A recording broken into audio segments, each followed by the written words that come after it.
Hi guys. आज का topic है जेडा और विल स्मिथ के मैरिज में आए इश्यूज। उससे पहले अगर आपने मेरा चैनल अभी तक सब्सक्राइब नहीं किया है तो प्लीज़ अभी जाके सब्सक्राइब करें और साथ का बेल आइकन दबाना बिल्कुल मत भूलें ताकि मेरे लेटेस्ट वीडियोस ऑटोमेटिकली आपको अपलोड होता ही पता चल जाए। अगर आपको ये वीडियो पसंद आता है तो इसे प्लीज़ लाइक और शेयर ज़रूर करें और अगर आपके कुछ सवाल हैं तो उन्हें कमेंट्स में ज़रूर पूछें। तो चलिए आते हैं आज के टॉपिक पर। कुछ दिन पहले यूट्यूब रेड टेबल टॉक्स के एक वीडियो अपलोड पर जिसमें विल स्मिथ और जेडा पिंकेट स्मिथ अपनी मैरिज और उसमें आई प्रॉब्लम्स के बारे में बात कर रहे थे। जिन लोगों को इनके बारे में कुछ नहीं पता उन्हें मैं बता देना चाहूँगा कि विल स्मिथ हॉलीवुड के एक बहुत ही बड़े स्टार हैं। टॉम क्रूज लेवल के स्टार्स में उन्हें गिना जाता है। उनकी हॉलीवुड में बहुत इज्जत है। साल में उनकी एक आध मूवी ही आती है और वो सबसे अलग और धमाकेदार होती है। कहने की ज़रूरत नहीं, पर विल स्मिथ काफ़ी अमीर और फेमस इंसान है। विल स्मिथ और जेडा पिंकेट स्मिथ की शादी को 25 साल हो गए हैं।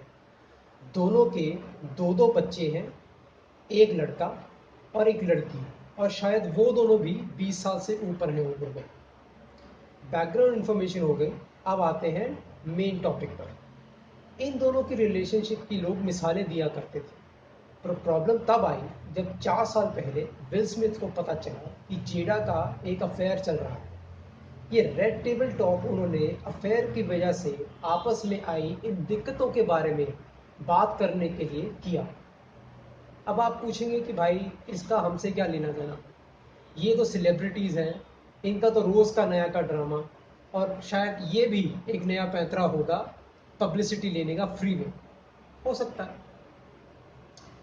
आपकी बात कुछ हद तक सही है, पर ये मुझे एक सुनहरा मौका लगा आप सबको दिखाने का कि फीमेल्स यानी कि औरतें असल में कैसे ऑपरेट करती हैं, वो कहती क्या हैं और उनका क्या मतलब होता है।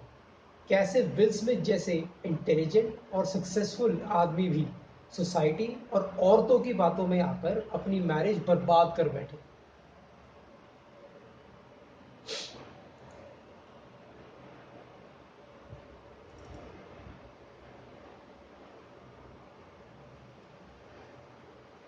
तो शुरू करते हैं ये वीडियो जिसमें आपको एनालाइज करके बताऊंगा कि विल स्मिथ और उनकी वाइफ की इस सिचुएशन से हम क्या सीख सकते हैं।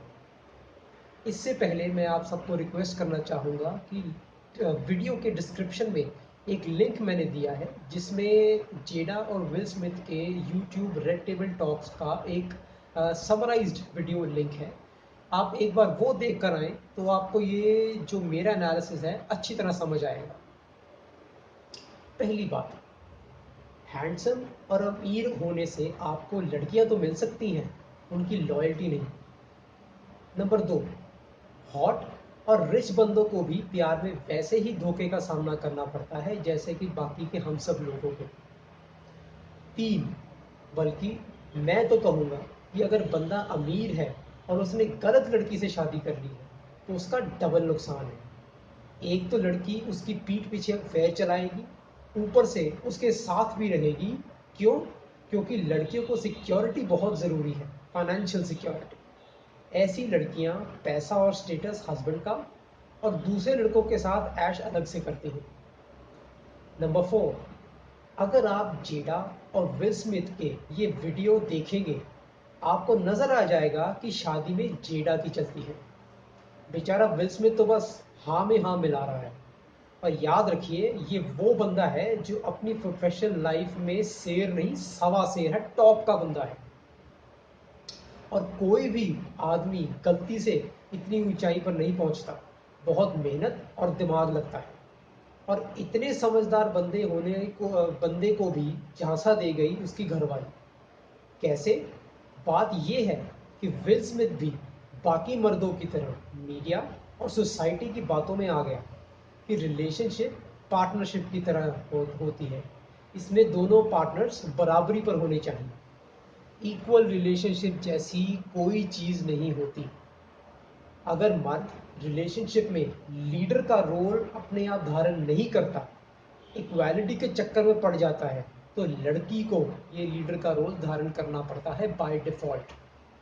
और उस रिलेशन और लड़कियों को रिस्पॉन्सिबिलिटी बिल्कुल पसंद नहीं है। जिस लड़की की अपनी रिलेशनशिप में चलती हो, वो उस रिलेशनशिप से बिल्कुल भी खुश नहीं होती, अपने हस्बैंड या बॉयफ्रेंड की इज्जत नहीं कर सकती और दूसरा मिलने तक का टाइम पास कर रही होती है। विल स्मिथ भाई को ये नहीं पता था, उन्होंने तो अच्छे बच्चे की तरह मीडिया की बातें सुनी और इक्वल पार्टनरशिप क्रिएट करने की कोशिश की अपनी वाइफ के साथ, और नतीजा आप सबके सामने है।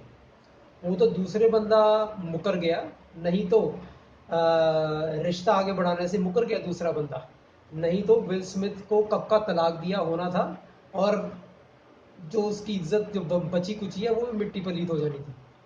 नंबर 5, जितना मर्जी अच्छा बंदा हो किसी औरत के पास, उसे फिर भी दूसरे मर्दों की अटेंशन चाहिए। इस बात को मैं नेगेटिवली नहीं कह रहा हूँ, इसे फीमेल्स की तरफ नाराज होने की कोई ज़रूरत नहीं है। इससे मैं इसे मैटर ऑफ फैक्ट प्रेजेंट कर रहा हूँ, क्योंकि ये सिर्फ फीमेल्स का नेचर है जिसको जानना ज़रूरी है, और इसका ध्यान रखना और कंट्रोल करना आपकी जिम्मेदारी है। क्योंकि इसी वजह के कारण लड़कियां शादीशुदा होने के बावजूद भी अफेयर करती हैं। अगर आपकी शादी हो गई है तो 42 से 45 उम्र के बीच में अपनी वाइफ का खास ध्यान रखिए, क्योंकि मोस्टली औरतें इसी टाइम अफेयर करती हैं, क्योंकि वो खुद को ये साबित करना चाहती हैं कि उनमें अभी भी वो बात है जो उनमें 18 साल की उम्र में थी, कि वो अब भी किसी भी लड़के को अट्रैक्ट कर सकती हैं, और उनका ये अफेयर होगा भी किसी 20-25 साल के लड़के के साथ, अगर उनके हस्बैंड ने उन पर नजर ना रखी तो। नंबर 6, एक साइड नोट देना चाहता हूँ यहाँ पर मैं इस पॉइंट पे ब्रेकअप्स के बारे में। मेरे सब व्यूअर्स को पता है कि अगर लड़की आपसे ब्रेकअप करके जाती है या आपको डिवोर्स देती है तो हमेशा किसी और बंदे के पीछे। ऐसा क्यों है? अगर आपको ये नहीं पता तो मेरा एक वीडियो है जो मैंने इसी टॉपिक पर बनाया है, उसे जाकर देखिए और फिर इस वीडियो पर यहाँ वापस आइए। यहाँ इम्पॉर्टेंट बात जानने की ये है कि जब भी लड़की ने आके कहा है कि मैं जा रही हूँ, ब्रेकअप किया है, डिवोर्स दिया है, तो उसने 6 से 8 महीने पहले ही मन ही मन आपसे ब्रेकअप कर लिया था। उसने वो 6-8 महीने इसलिए लगाए आपको बताने में, क्योंकि वो इस बीच दूसरा बंदा ढूंढ रही थी जो उसका बॉयफ्रेंड या हस्बैंड बनने को तैयार हो, और इस बीच आपको भनक तक नहीं पड़ने दी गई कि कुछ गड़बड़ है। इसलिए ज़्यादातर बंदे शॉक हो जाते हैं जब एकदम से उनकी प्यारी गर्लफ्रेंड या प्यारी सी बीवी कहती है कि जी मैं तो जा रही हूँ, I am breaking up with you. आपको थोड़ा ना पता था कि ये प्लानिंग 6-8 महीने से चल रही है, आपको तो यही लगता है और सबको आप यही कहते हैं कि मुझे तो पता नहीं यार, एकदम उसने क्यों ब्रेकअप कर दिया, इसलिए कर दिया। एकदम नहीं हुआ, ये प्लानिंग 6-8 महीने से चल रही है। नंबर 7, लड़कियां बेवफाई यानी चीटिंग को गुस्ताखी नहीं गलती मानती हैं। चीटिंग कभी गलती से नहीं होती, हमेशा जानबूझ कर की जाती है, चाहे लड़की जो भी कहे बार में। अपने हस्बैंड या बॉयफ्रेंड पर चीट करने पर वो दुनिया भर के बहाने बनाती है, बंदे के सामने, बंदे को नहीं खुद को भी ये समझाने के लिए कि उसने जो भी किया सही वजह से किया। वीडियो में भी आप यही देखेंगे हो रहा है। आप देखिए, जेडा विल स्मिथ को जलेबी किस्म की बातें बनाकर घुमा रही है, मीठी पर टेढ़ी मेढ़ी, जबकि सिंपल सच ये है कि जेडा ने जो किया है वो एक निहायती घटिया हरकत है जिसकी कोई सफाई या माफ़ी नहीं है। इस पॉइंट पर मैं ब्रेक लेना चाहूँगा, बाकी का वीडियो एनालिसिस अगले वीडियो में। तब तक के लिए अगर आपको मेरा ये वीडियो पसंद आया तो इसे प्लीज़ लाइक और शेयर कीजिए। अगर आपके कुछ सवाल हैं तो उन्हें कमेंट्स में पूछिए, और अगर आपको ऐसे वीडियोस और देखने हैं तो प्लीज़ मेरा ये चैनल सब्सक्राइब कीजिए।